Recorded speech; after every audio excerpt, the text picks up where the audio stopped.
हाजिर हूं मैं राजीव। दोस्तों, देश के प्रधानमंत्री नरेंद्र मोदी एक बार फिर चुनावी मैदान में उतर गए हैं। इस साल अब बिहार में ही चुनाव हैं, आप जानते हैं, और अगले साल असम में चुनाव हैं। असम, पश्चिम बंगाल, इन सब राज्यों में चुनाव हैं अगले साल। इसलिए नरेंद्र मोदी अभी से पहले बिहार गए और उसके बाद असम जा रहे हैं। हालांकि इन दोनों राज्यों में विपक्षी दलों ने मोदी को ऐसे सवालों से घेर दिया है जिससे बीजेपी बैकफुट पर नजर आ रही है। वहीं चुनाव में हिंदुत्व का मुद्दा भुनाने के लिए बीजेपी के पास इस बार महाकुंभ का आयोजन भी है, जिसे लेकर रोजाना बीजेपी बड़े बड़े दावे कर रही है। लेकिन विपक्ष जब वहां बदइंतजामी, गंदगी, भगदड़ और इन सब में निर्दोषों की मौत पर सवाल उठाती है तो विपक्ष सवाल उठाता है तो बीजेपी उन सवालों को धर्म की आड़ लेकर खारिज करने की कोशिश करती है। आज यूपी में सीएम योगी ने यही किया है। योगी ने कहा है कि महाकुंभ में गिद्धों को लाश और सुअरों को गंदगी मिली। योगी की इस भाषा से समझा जा सकता है कि बीजेपी इस समय कैसी बौखलाई हुई है। असल में बीजेपी को उम्मीद थी कि लोकसभा चुनावों के बाद महाराष्ट्र, हरियाणा, दिल्ली, इन राज्यों को जीतने से विरोधियों के हौसले पस्त हो जाएंगे। लेकिन विपक्षी दल तो अब और दम से सवाल पूछने लगे हैं। और इस बीच अमेरिका के राष्ट्रपति डोनाल्ड ट्रंप ने भारत का जिस तरह बार बार अपमान किया है, उस पर भी मोदी घिर चुके हैं। क्योंकि यूएसएड से रकम मिली या नहीं मिली और इसका क्या इस्तेमाल हुआ, ये सवाल तो अलग है। लेकिन इसके साथ ही सवाल ये भी है कि ट्रंप जिस तरह भारत के लिए बयान दे रहे हैं, उस पर मोदी किस लिए खामोश हैं। उनकी लाल आंखों और 56 इंच की छाती का क्या हुआ, ये सवाल पूछा जा रहा है। या ये बहादुरी केवल अपने विरोधियों को कोसने के लिए नरेंद्र मोदी दिखाते हैं। 56 इंच की छाती की बात करते हैं क्योंकि आज भागलपुर में मोदी ने कहा है कि बिहार में जंगल राज लाने वाले लोग आज पवित्र महाकुंभ को भी कोसने का कोई मौका नहीं छोड़ रहे हैं। ऐसे लोगों को यहां की जनता, यानी बिहार की जनता जनार्दन, कभी माफ नहीं करेगी। मोदी के इस बयान से साफ हो जाता है दोस्तों कि किसान सम्मान निधि बांटने के नाम पर बिहार जाने का असली मकसद चुनाव प्रचार की शुरुआत करना था।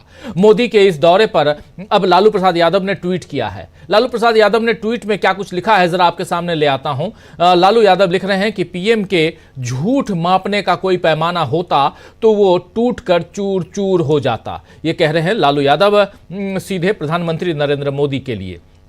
वहीं इससे पहले तेजस्वी यादव ने मोदी के बिहार दौरे पर निशाना साधते हुए आरोप लगाया कि वो इस साल के अंत में होने वाले बिहार विधानसभा चुनाव के प्रभारी प्रबंधन के लिए निर्देश जारी करने के इरादे से बिहार आ रहे हैं। तेजस्वी यादव ने कहा है कि प्रधानमंत्री राज्य की बेरोजगारी और गरीबी की समस्याओं के किसी भी समाधान के साथ यहाँ नहीं आ रहे हैं, और बल्कि बिहार 20 साल तक एनडीए शासन में रहने के बावजूद देश में सबसे पिछड़ा राज्य बना हुआ है। तेजस्वी ने यह भी कहा है कि राज्य के अपने दौरों में पीएम मोदी को यह भी बताना चाहिए कि बिहार से किए अपने पिछले वादों में से कितना उन्होंने पूरा किया है। ये जरा सुन लेते हैं तेजस्वी यादव को क्या कुछ कह रहे हैं इसी मसले पे, उनकी जुबानी सुनिए। देखिए, बिहार का चुनाव है और एकमात्र चुनाव सिर्फ बिहार में ही होने वाला है इस साल में। दिल्ली का चुनाव खत्म होते ही हमने पहले भी कहा था कि सब बिहार कूच करेंगे, कूद कूद के लोग जो है बिहार आएंगे। लेकिन बिहार ने इतना 20 साल तक इन लोगों को डबल इंजन को सरकार चलाने का मौका दिया। केंद्र में 11 साल से प्रधानमंत्री नरेंद्र मोदी जी हैं, 20 साल से मुख्यमंत्री नीतीश कुमार जी हैं। साक्षरता के मामले में बिहार सबसे पीछे है। प्रति व्यक्ति आय और प्रति व्यक्ति निवेश में बिहार सबसे पीछे है। किसानों के आय में बिहार जो है सबसे पीछे है। बेरोजगारी में बिहार नंबर 1 है। पलायन में बिहार नंबर 1 है। गरीबी में बिहार नंबर 1 है। प्रधानमंत्री जी आते हैं, अच्छी बात है, लेकिन जब आते हैं तब जुमलेबाजी करते हैं, जुमला बोलते हैं, बिहार के लोगों को ठगने का काम करते हैं। पिछले बार कई बार चुनाव में आए तो चंपारण गए या बिहार में अलग अलग जिलों में जाकर के बोलते थे कि भाई यहाँ का चीनी मिल जो है चालू कर देंगे, यहाँ का जूट मिल जो है वो चालू कर देंगे, अगले बार आएंगे तो चाय यही का पिएंगे। क्या हुआ? बिहार का किसान की जो समस्या है वो आप समझ रहे हैं, और राज्यों की तुलना बिहार में, क्योंकि यहाँ बटाईदार सिस्टम ज़्यादा है तो और सिस्टम में किसानों की समस्याओं से थोड़ा डिफरेंट बिहार का किसानों की समस्या है। तो बिहार में जो है उस हिसाब से किसान जो है मर रहे हैं। कुछ किसानों के लिए इन्होंने नहीं किया। ये कहते थे 22 तक आपको बता दूं कि आज आरजेडी कार्यालय में एक पोस्टर भी लगाया गया जिसमें लिखा है कि पूछती है जनता, क्या हुआ तेरा वादा, वो कसम वो इरादा। बिहार में दरअसल बीजेपी और आरजेडी के बीच ये वार पलटवार बता रहा है कि चुनावी मैदान बिल्कुल सज गया है बिहार का। और इस बीच अभी से सीएम की कुर्सी पर दावा ठोकने वाले नीतीश कुमार भी आज आखिरकार मोदी के साथ एक मंच पर दिख ही गए, जहां से उन्होंने एक तरफ मोदी की शान में कसीदे पढ़े और दूसरी तरफ आरजेडी की बुराई की। यानी नीतीश अभी से बता रहे हैं कि वो इधर ही हैं, लेकिन बिहार की सियासत और नीतीश कुमार की चाल को लेकर कोई गारंटी नहीं दी जा सकती, आप सब अच्छी तरह से जानते हैं। उधर मोदी बिहार के बाद असम में भी अलग अलग कार्यक्रमों के बहाने अगले साल की चुनावी तैयारी के लिए पहुंच रहे हैं। और असम जाने से पहले आज कांग्रेस ने एक प्रेस कॉन्फ्रेंस कर मोदी और हिमंता विश्व शर्मा पर कई सवाल किए। मल्लिकार्जुन खड़गे ने तो एक ट्वीट में दावा कर दिया है कि अब असम की नाराज जनता फिर से बीजेपी को मौका नहीं देगी। आइए जरा मल्लिकार्जुन खड़गे के इस ट्वीट को देख लेते हैं, क्या कुछ कह रहे हैं मल्लिकार्जुन खड़गे, उसके बाद आगे बढ़ेंगे। बहुत कुछ है। मल्लिकार्जुन खड़गे लिख रहे हैं, असम में मोदी जी ने जुमलों का कारखाना लगाया है, जिसके कर्ता धर्ता भाजपा के सबसे भ्रष्ट मुख्यमंत्री हैं। हाल ही में असम में कांग्रेस के कार्यकर्ताओं पर दोनों तरह से हमले किए गए हैं, राजनीतिक और शारीरिक। इन हमलों का जवाब जनता 1 वर्ष बाद कांग्रेस की सरकार बनवा कर देगी। असम राज्य भाजपा के भू माफिया द्वारा भ्रष्टाचार, नफरत और कुशासन का परिणाम झेल रहा है। युवाओं की बेरोजगारी, चाय बागान के कर्मियों की लाचारी, गैर कानूनी विदेशियों के मुद्दों पर माननीय सुप्रीम कोर्ट की लताड़ और भाजपाई दोगलापन जगजाहिर है।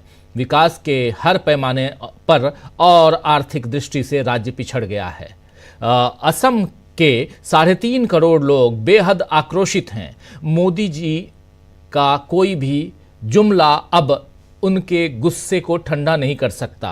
असम और उत्तर पूर्व में बदलाव निश्चित है, ये बात कह रहे हैं मल्लिकार्जुन खड़गे। वहीं गौरव गोगोई ने मोदी से पूछा है कि क्या प्रधानमंत्री नरेंद्र मोदी असम के सीएम से सवाल पूछेंगे कि नॉर्थ ईस्ट डेमोक्रेटिक अलायंस के संयोजक होने के बावजूद मणिपुर में इस प्रकार की अस्थिरता कैसे हुई।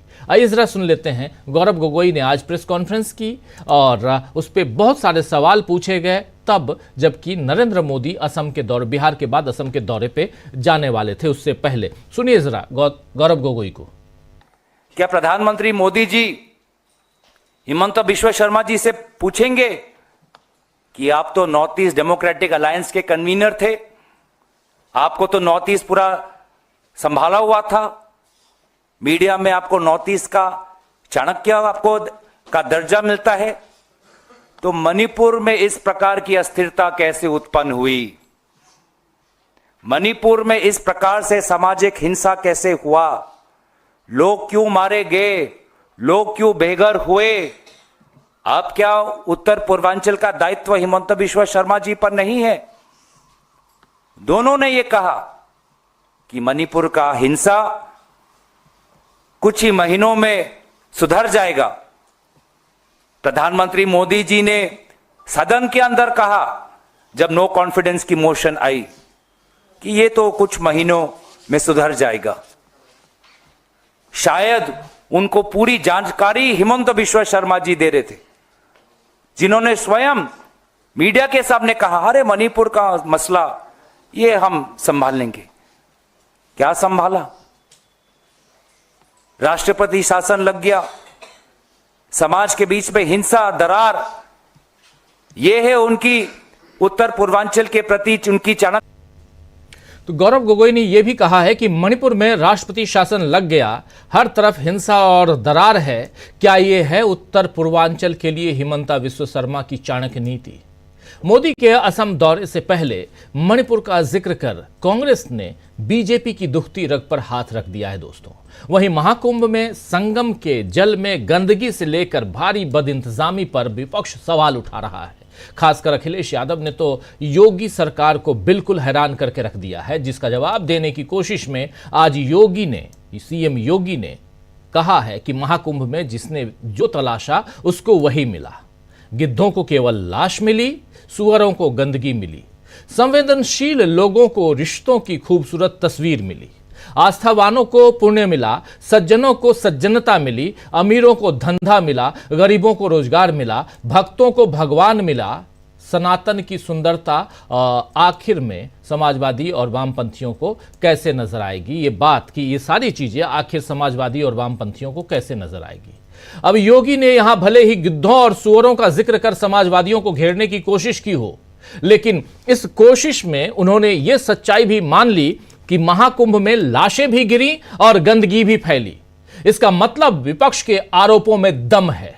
तो दमदार विपक्ष के आगे कैसे कमजोर पड़ रही है बीजेपी, आज इसी की चर्चा करेंगे, इसी पर चर्चा करेंगे दोस्तों, और समझेंगे कि बिहार से उत्तर प्रदेश, असम, इन तमाम राज्यों में आखिर कैसे बीजेपी फंसती हुई नजर आ रही है। सरकार कोई भी बनाए, जीत किसी की भी हो, बहुत सारे साथी कहते हैं कि आप लोग बातें कुछ और करते हैं, रिजल्ट तो कुछ और आता है। भाई साहब, मेरे दोस्तों, मेरे साथियों, मेरे शुभचिंतकों, आप लोगों को बता दूं, हम लोगों का काम विश्लेषण करना है, हमारा काम रिजल्ट देना नहीं है। हमारा काम रिजल्ट देना होता तो आज हम भी राजनीति कर रहे होते। हम पत्रकारिता कर रहे हैं और पत्रकारिता में हमारा काम विश्लेषण, खबरें जस की तस आप तक पहुंचाना है, वही पहुंचाते हैं। जिन लोगों को लगता है कि हमारा विश्लेषण गलत है, वो हमारे कार्यक्रम को छोड़ के जा सकते हैं।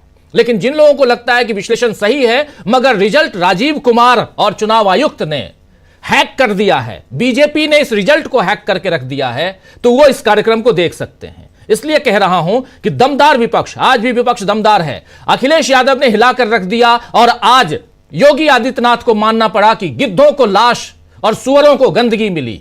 आप चाहे गिद्ध और सुअर समाजवादी पार्टी को, वामपंथियों को, कांग्रेस पार्टी के नेताओं को कह रहे हो, लेकिन आपने यह तो माना कि वहां लाशें थीं और वहां गंदगी थी। और इसी ढंग से उधर अखिलेश यादव इधर उत्तर प्रदेश में, तो उधर बिहार में लालू प्रसाद यादव अपने इस ढलती उम्र में भी, गिरते हुए शरीर में भी, वो आज भी मोर्चा संभाले हुए हैं। तो क्या कहूं मैं कि गलत कर रहे हैं। और दूसरी तरफ तेजस्वी यादव, वो भी लगातार, राहुल गांधी लगातार, और फिर उधर असम में, ये सारी चीजें बताती हैं कि विपक्ष अपना काम कर रहा है। रिजल्ट कैसे आए, इसमें जरा आप लोग भी अपना काम कीजिए। आइए सड़क पे, आपका साथ देने के लिए हम भी तैयार हैं। सड़क पे आइए, हम मीडिया के रूप में आपका साथ देंगे, लेकिन आप आइए, आप भी कम से कम इसमें अपनी आहुति देने के लिए तैयार तो रहिए कि लोकतंत्र जो है वो जिंदा बचे। खैर, ये बातें इसलिए कह रहा हूं दोस्तों, आप बुरा मत मानिए, बातें आप लोगों के सामने इसलिए कह रहा हूं कि लगातार आप लोगों में से कई सारे साथी लिखते हैं हमारे ही प्रोग्राम में, अलग अलग प्रोग्राम में, कि आप लोग कुछ भी कहते रहिए, होता तो कुछ नहीं है। कहां से होगा? क्योंकि आप व्हाट्सएप, इंस्टाग्राम और इन सब पे लगे रहते हैं। आपको सिर्फ रील करना है, रील बनाना है, उसके अलावा आपको देश दुनिया से कोई उसकी चिंता ही नहीं है। इसलिए तकलीफ होती है, इसलिए बात कर रहा था। चलिए आगे बढ़ते